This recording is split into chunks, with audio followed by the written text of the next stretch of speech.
ప్రేక్షకులందరికీ నమస్సుమాంజలి.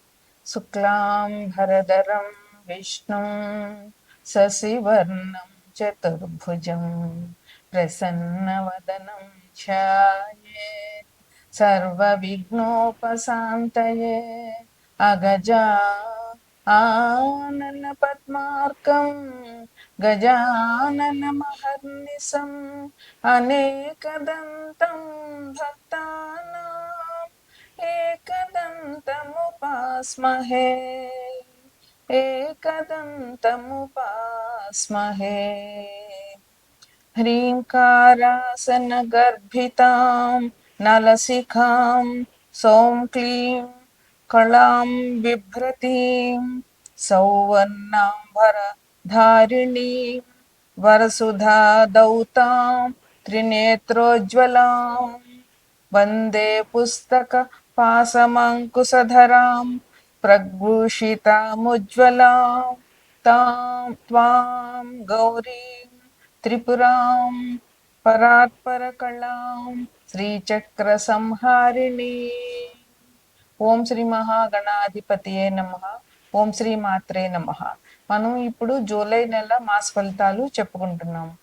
తెలుగు మాసాల్లో అయితే ఆషాఢ మాసం, ఇది చాలా ముఖ్యమైన మాసం. అమ్మవారికి విశేషమైన పూజలు ఈ మాసంలో మనం చేస్తాము. మన హైదరాబాద్ అంతా కూడా బోనాలు ఈ ఆషాఢ మాసంలో చేస్తారు. మొత్తం సిటీలో ఉన్న అన్ని అమ్మవార్లకి ఒక్కొక్క వారం ఒక్కొక్క అమ్మవారు చొప్పున ఈ బోనాలు జరుగుతాయి. ఇది మన తెలంగాణ వాళ్ళందరికీ చాలా ముఖ్యమైన పండుగ అని చెప్పాలి.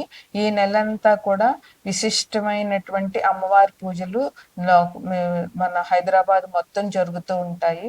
అందువల్ల అదే ఇంక వేరే పల్లెటూళ్ళల్లో కూడా ఆ గ్రామ దేవతకి ఈ ఈ ఆషాఢ మాసంలో నైవేద్యాలని, పూజలని, జాతరలన్నీ చాలా బాగా చేస్తారు. అందువల్ల ఆషాఢ మాసం మనకి చాలా విశిష్టమైనదిగా చెప్పవచ్చు.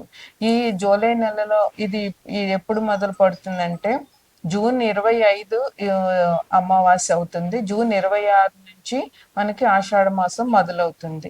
అది మళ్ళీ జూలై 25 వరకు ఉంటుంది. ఈ జూలై నెలలో మనకి ముఖ్యమైన పండుగలు ఏంటంటే ఈ ఆషాఢ మాసం అమ్మవారి జాతరలు, 2 వారాహి నవరాత్రులు మొదలవుతాయి. మనకి అమ్మవారికి 3-4 రకాల నవరాత్రులు చేస్తున్నాము. అందులో ఇది వారాహి నవరాత్రి, గుప్త నవరాత్రులు అంటారు. ఈ వారాహి నవరాత్రులు జూన్ 26 నుంచి జూలై 4వ తారీఖు వరకు 9 రోజులు జరుగుతాయి. ఇప్పుడు ఇక్కడ మనం అమ్మవారిని విశేషంగా పూజించుకుంటాం ఈ 9 రోజులు కూడా. తరువాత 6వ తారీఖున తొలి ఏకాదశి వస్తుంది. ఈ తొలి ఏకాదశి తోటి పండుగలు మనకి మొదలవుతాయి అన్నమాట. అంటే మనకి ఉగాది అయినాక ఇంచుమించు ఒక 2 నెలలు ఏ పండుగలు లేకుండా జరుగుతాయి. అక్కడ ఈ తొలి ఏకాదశి నుంచి ఇంక వరుసగా ఇది ఆషాఢం, తర్వాత శ్రావణం, భాద్రపదం గణపతిది, ఆశ్వేజ అమ్మవారిది, మళ్ళా కార్తీక మాసం అంతా విశేషము, తర్వాత దీపావళి, ఇలా వరుసగా పండుగలు జరుగుతూనే ఉంటాయి. అందువల్ల తొలి ఏకాదశి అందరూ కూడా చేస్తారు, చాలా బాగా ఉంటుంది కూడా.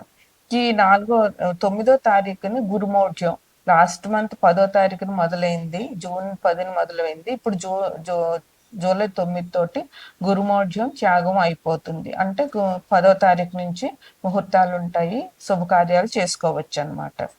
తర్వాత 10వ తారీఖుని ఆషాఢ పౌర్ణిమ, ఇది విశేషమైనటువంటి పౌర్ణిమ. ఈ రోజు గురు పూజ చాలా బాగా చేస్తారు. గురు పూజోత్సవం అని కూడా అంటారు ఈ ఆషాఢ పౌర్ణమిని. తర్వాత బోనాలు మనకి 26/6 నుంచి మనకి 24/7 తారీఖు వరకు, అంటే ఇంచుమించుగా ఒక నెలంతా ఈ బోనాలు జరుగుతాయి. తర్వాత 25/7 నుంచి 25 జూలై నెలలోనే మనకి శ్రావణ మాసం కూడా ప్రారంభం అవుతుంది. 25/7 నుంచి శ్రావణ మాసం ప్రారంభం.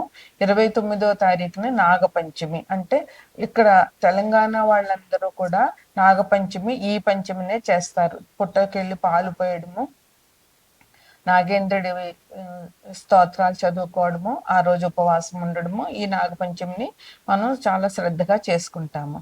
ఇది ఈ జూలై నెలలో వచ్చేటువంటి పండుగలు. ఇది ఇప్పుడు మనం జూలై నెల మాస ఫలితాలు చెప్పుకుంటాం. తదుపరి రాశి వృషభ రాశి. వృషభ రాశికి అధిపతి శుక్రుడు. వృషభంలో కృత్తిక 2, 3, 4 పాదాలు, రోహిణి 4 పాదాలు, మృగశిర 1, 2 పాదాలు ఉంటాయి. వృషభాన్ని లగ్నంగా తీసుకుంటే లగ్నంలోనే శుక్రుడు ఉన్నాడు. అంటే వృషభ రాశి అధిపతి శుక్రుడు కనుక శుక్రుడు అక్కడే సంచారం చేస్తున్నాడు. ద్వితీయంలో అంటే మిథునంలో గురువు రవి ఉన్నారు. తృతీయంలో అంటే కర్కాటకంలో బుధుడు ఉన్నాడు. ఆ బుధుడు కూడా అక్కడ ఈ బుధుడు ఈ నెలంతా ఉంటాడు అక్కడ. సింహంలో కుజుడు కేతువు ఉన్నారు. కుంభంలో రాహు ఉన్నారు. మేనంలో శని ఉన్నారు. ఇక్కడ మారేది ఎవరు అని అంటే రవి మాత్రమే జూలై 15 వరకు అక్కడ ఉంటారు. జూలై 15, 16 తేదీల్లో మిథున రాశి నుంచి కర్కాటక రాశికి వస్తారు. కుజుడు ఈ జూలై 29వ తారీఖున ఇక్కడ సింహం నుంచి కన్యకు వస్తారు. ఈ కుజకేతువులు సింహంలో ఉన్నారు కనుక వాళ్ళ కుజకేతువుల వల్ల ఇబ్బందులు ఎదుర్కోవాల్సిన అవసరం ఎదుర్కొంటారు అందరూ. మన దేశ గోచారం చూసినా వ్యక్తిగత గోచారం చూసినా కూడా కొంచెం ఇబ్బందులు అనేవి ఉంటాయి. కుజుడు ప్రమాదాలకి, రక్తానికి, యాక్సిడెంట్స్కి, తగాదాలకి కారకుడు అవుతాడు. అందువల్ల ఎవరికైతే భూపరమైన తగాదాలు ఉన్నాయో, రియల్ ఎస్టేట్ తగాదాలు ఇట్లాంటివి ఉన్నవాళ్ళు జాగ్రత్తగా ఉండండి. ఎందుకంటే ఇప్పుడు కొంచెం గొడవలు జరిగే అవకాశం ఉంటుంది కనుక జాగ్రత్తగా ఉండండి. తగు జాగ్రత్తలతోనే బయటకు వెళ్ళండి. ఇంకా మిగతా విషయాలు మన ద్వితీయంలో రవి గురువులు ఉన్నారు కనుక వాళ్ళ ధనానికి సంబంధించి ఎటువంటి ఇబ్బందులు ఉండవు.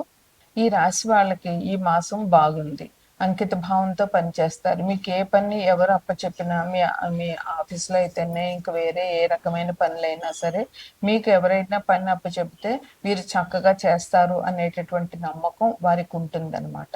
అందువల్ల అంకిత భావంతో పనిచేస్తారు.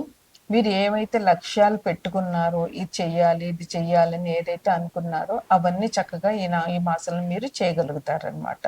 ఇంకా మీ బంధువుల ఇళ్లలోనో లేదా ఫ్రెండ్స్ ఇళ్లలోనో శుభకార్యాలు, వివాహాలు ఇలాంటివి జరిగితే వెళ్తారు. ఎందుకంటే ఈ నెల 9వ తారీఖున గురుమోఢ్యం త్యాగం అయిపోతుంది. 10వ తారీఖు నుంచి మళ్ళీ ముహూర్తాలు ఉంటాయి. అందువల్ల మీ శుభకార్యాలు జరుగుతాయి. ఆ శుభకార్యాలకి మీరు వెళ్ళే అవకాశాలు కూడా చాలా ఉన్నాయి. మీకు మీ అంకిత భావం వల్ల మీకు సంఘంలో పలుకుబడి పెరుగుతుంది. మీ గౌరవం పెరుగుతుంది. మిమ్మల్ని నమ్మిన వాళ్ళు చాలా ఎక్కువ మందిగా తయారవుతారనమాట. అందువల్ల మీకు కూడా తృప్తిగా ఉంటుంది. వాళ్ళకు కూడా మీ అందు మంచి అనురాగం, ఆత్మీయత ఉంటాయన్నమాట. కుటుంబంలో ఇంకా సుఖ సంతోషాలకు లోటే లేదు. ఆనందంగా ఉంటారు. కుటుంబ సభ్యులందరూ కలిసి చక్కగా సరదాగా గడుపుతారు. కుటుంబంలో సుఖ సౌఖ్యాలు, ఆనందాలు ఉంటాయి. ఒకరి మాట ఒకరు గౌరవించుకుంటూ చాలా మంచిగా ఉంటారనమాట. అయితే శుక్రుడి మీద మీ లగ్నానికి శని తృతీయ దృష్టి ఉంది కనుక కొంచెం శనికి అభిషేకాలు చేయించుకోవడము, లేదంటే హనుమాన్ చాలీసా పారాయణ చేయడము, హనుమాన్ టెంపుల్కి వెళ్ళడము ఇట్లాంటివి చేస్తే శనిగ్రహ దోష నివారణ నుంచి తప్పించుకోవచ్చు. ఇక ముఖ్యంగా ఈ మాసంలో వారాహి నవరాత్రులు వచ్చినాయి కనుక రేపు జూన్ 26 నుంచి జూలై 4వ తారీఖు వరకు వారాహి నవరాత్రులు ఉన్నాయి కనుక అమ్మవారిని విశేషంగా పూజించాలి. అలాగే బోనాలు కూడా ఉన్నాయి కనుక అమ్మవారి పూజ ఈ మాసం అంతా శ్రేష్టం. అయితే వారాహి పూజ వారసత్వంగా చేస్తున్న వాళ్ళు ఓకే. ఒకవేళ అలా చేయడం అలవాటు లేని వాళ్ళు కనీసం ఆ 9 రోజులైనా లలితాదేవిని సహస్రంతో కానీ అష్టోత్తరంతో కానీ చేసి ఒక పాలు, పండు నైవేద్యం పెట్టి అమ్మవారి కృపకి మీరు పాత్రలు అవుతారు. ఇది ఈ నెలలో వృషభ రాశి వారికి శుభాశుభ ఫలితాలు.